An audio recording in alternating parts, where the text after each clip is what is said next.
Pozdrav ljudi i dobrodošli u još jedan klip u vezi satova. U ovom klipu ću vam predstaviti svoj TISO PR50. Referentna oznaka je TISO PR50 T1L7DV.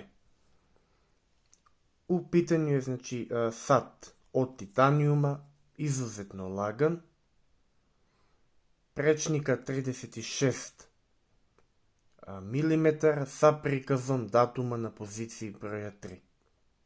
Vrlo lagan sat. Sat inače originalno dolazi na metalnoj narukvici, međutim ja sam odlučio da ga nosim malo na ovom kožnom kaišu.